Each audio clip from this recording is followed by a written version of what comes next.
The most sustainable material that we have is the material that is already here.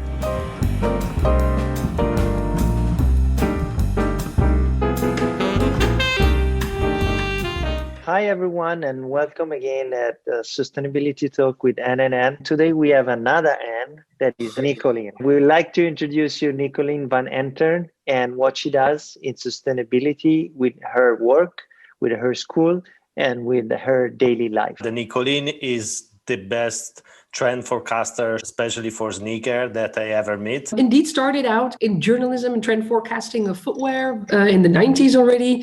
In the early 2000s, I ended up in the United States with Timberland in their sustainability department, more or less by accident, where my eyes opened basically to the whole concept of sustainability, the necessity of it, where they had 3D printers already in 2001. In 2012, I opened a center in the south of the Netherlands, which was called SLEM. That was an innovation center where people studied in the Netherlands, in Italy, and in China, like 3 months in each region. Wow, beautiful. Continued in our current company called the Footwearists, and this is an international footwear innovation network. We run an academy called Footwearology, and that's mainly online, especially also now because of COVID. I was lucky enough to start online before COVID happened.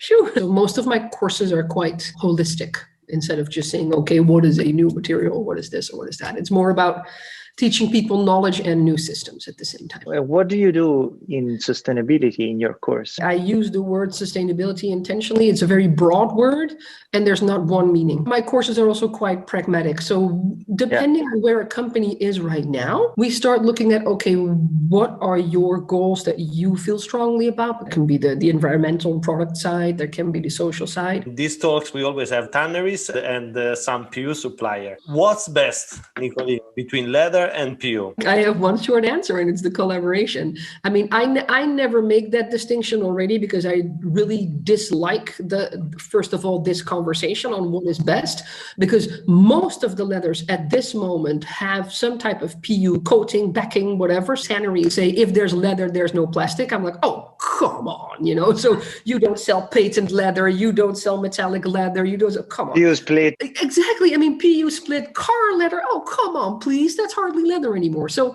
having said that, though, I'm absolutely not anti-leather. I do think that the leather industry, and especially in Europe, has made a fantastic effort and is further along in circularity than any plastic. And of course, leather is a very durable material. If we could improve the animal side, which is my one big concern, then it's still, I think, and the forest side. In a scale from 1 to 10, in the footwear industry, how do you feel that we are today in sustainability? -2. I am realistic. It is complicated. I always get asked a lot to criticize new sustainable concepts. And I do. And at the same time, while I do it, I kind of regret that I have to do it, because I would much rather criticize those people that don't do anything. What we are always focusing on is all the branded footwear, even though I think people in the industry know that the big numbers are in the non-branded footwear. The large numbers, Asian domestic market, certain African countries, India, there's also no way that they can easily catch up with us, because you cannot say, oh, we've just eaten all of the pie and there's nothing left for you, so bye, you can no longer consume, even though you now finally have money. Too bad for you. So I always try to look at it very much from a global perspective as well. So of course, yes, a lot of Western brands are doing more and more and more, and that is fantastic. If you look at the global picture of all footwear that is being made, 42 billion shoes that are made, my gut feeling is that it's a very minute percentage that would meet serious sustainability requirements. You mentioned circularity and pragmatism. Yeah. When we put together these two work, what cannot be done and what we could actually do better? In order to make footwear circular, on the one hand, we need to design and make it in a very different way. The start needs to be different and the end needs to be different. And especially when it comes to take-back systems for footwear, funneling the product further to other companies that can reuse the material, we don't have those systems. The big question is, who is going to start that? Is that the brands? Is that municipalities? New legislation, for instance, in France, that is kind of forcing companies to recycle. There's a very profound change on many different levels that we need before we can actually make it fully circular. But we can. I had a great conference in Berlin with a lot of polymer suppliers, and I was very pleasantly surprised at how far along the polymer suppliers were on their research for making 100% plant-based PUs, for instance, for doing chemical recycling where you can fully go back to a virgin plastic from a non-virgin plastic. If we're looking at 5 years from now, you see how fast it goes, yes, there will be a lot more available. So I'm positive in terms of what we could do, and at the same time, it will be very hard to set it up. What we don't have at this moment is plastics that are 100% non-fossil fuel based. So now it's still fossil fuel, of course, all the new plastics. We have bio-based plastics where plant-based components have been added, but never 100%. And with PU, the issue is polyurethane consists of a polyol and an isocyanate. And the polyol they can make plant-based. The isocyanate doesn't really exist like that in the plant-based form. So they would have to synthesize it, replicate it in some way to make it in a plant-based form. And this is essentially the research that they are doing to be able to also make the isocyanate plant-based. Once that is happening, then we have a 100% plant-based PU.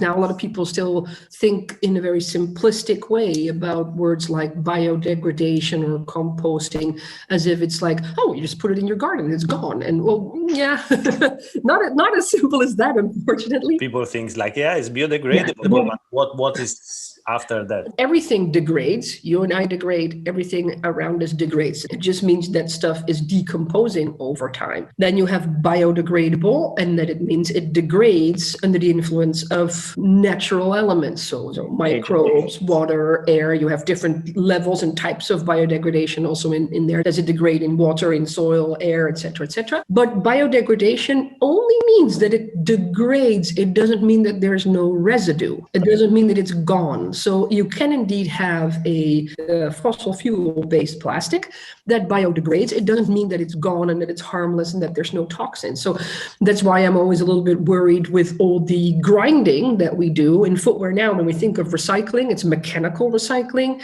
So we have stuff like Nike grind, you just chop the whole thing up. You can do that. You have a low-grade granulate, and then what they do is use it as pavement, playgrounds.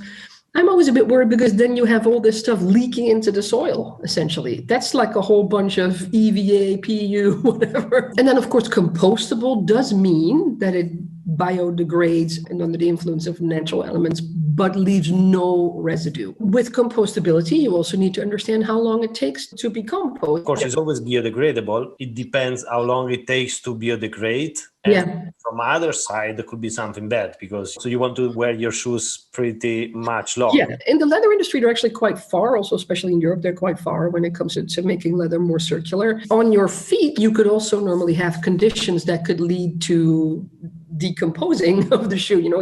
There's moist, there's heat, there's bacteria. So you don't want that to happen. You generally don't want your shoes to decompose while you wear them. While you walk on the street. Bye. 20 years ago, the Nike Mayfly marathon shoe that would only last you for 100 kilometers. That's what they said. If you go on eBay now, you can still buy those. So they did last way longer. But one of the challenging questions that we look at is, do we want the actual product in its current form to last very long? Or do we want to design the product in a way that all its material components can last very long, also in different applications? Even if something is mycelium or algae, still takes a lot of water and energy and effort to make a material. Yeah. So it would still be, even though you could say, well, you could wear it you have like fast fashion and you could wear it for like 6 months and then it composes and that's fine. Okay, that's a great improvement compared to the fast fashion we have now. At the same time, you could wonder, is it not a shame that we spent all this energy and water and effort and then make it last so short? Can we then not find a way where this is then used in something else and then again in something else and then again in something else until it indeed actually decomposes? The people that are very far ahead on circularity, like Adidas, have the one running new shoe, the Cyclone, and you have Salomon that released also a circular running shoe. A lot of times the idea is that you take a product, product, you recycle it, turn it into that same product. If that is your notion of circularity, you're going to create a lot of problems for the Adidas Futurecraft loop. So that shoe, if you have the first shoe, it's a full virgin plastic shoe. Then for the next edition, 10% of each next edition is the recycled material from the first shoe. That means 90% is virgin. Should you get most of your first edition back, just to be able to recycle all of those into that same shoe, you would have to increase your production of virgin plastics exponentially. Ideally, I would say, like nature works, if the stuff gets recycled, turn it into something else. As you start wearing a plastic, it starts degrading, it gets more brittle, it gets more rigid, then gets less bouncy. Think about, as you design your product, what could this plastic do after a first life cycle? Something like IKEA, where you could say we make an IKEA sneaker, after that it becomes a lampshade, after that becomes a chair, and after that it becomes backing for a carpet. But there's many different ways you could reuse that plastic, and maybe 100%. So in that sense, I like, for instance, Salomon's approach, where they take a running shoe and then recycle that into the shell of a ski boot. It's still not 100% of that recycled material, but it is a higher percentage of recycled material. It's similar to the car industry, where they say the battery, for example, for the electric car, first they use for the car, and then when it's 75%, they use the same, I don't know, for the solar panel or something that need less, and then they use for something else. So it takes like 2, 3, 4 different steps. The most sustainable material that we have is the material that is already here, because we have it, the energy has been spent, the resources have been spent on it. We don't want to get it into the environment. So what can we do with that? How much is polluting to recycle a polyester instead of using a virgin polyester? Is it really more sustainable to recycle all the materials? Then again, you get into an interesting equation that we still need to make in terms of how long can we make a material last? What would be needed for the recycling? And that's why I'm so in favor of some type of municipal, at least larger scale system to recycle, because what we need to make this more sustainable, more doable, more affordable is scale. People are often saying, yes, but I want, the brand takes it back, and then the brand wants to turn that into a new product, et cetera, because they see it as a marketing thing. That's, of course, why companies like Adidas with Futurecraft are saying, no, we're taking it back and it's going to be another Adidas shoe. I understand that from a marketing perspective, but ideally what you want to do is combine all those shoes that are made worldwide and then take them into a municipal recycling system. That's what we need to work towards. So, and there's a lot of interesting initiatives going on with the donut economy. It's a system on how to thrive within a limited planet. So it's about economy not made for eternal growth. And there's a lot of cities, including here in the Netherlands, Amsterdam, but also New York. And indeed, as we start doing this on a municipal scale, whether it's per city, per country, that's when we'll see the real benefit. But of course, the brands need to collaborate with that in order to make product that we can easily disassemble, easily recycle. I feel that today we miss a platform of brands. The FDRA, so the Footwear Distributors and Retailers of America, has undertaken already since last year a very large footwear recycling effort. They are also making a great effort bringing brands, in their case, since they're American, large American brands, together to talk about certification, different ways to do recycling, how to set up systems where we can collect. The other day we had a very interesting meeting about carbon taxes, which is what a lot of municipalities want to start working with. How would that work then, et cetera, et cetera. So essentially all those big topics, that's really what we need. They're looking to set up a first recycling plant in the United States that could handle goods from many different companies. Thank you very much, Nicoline. Thank you. Bye. Bye.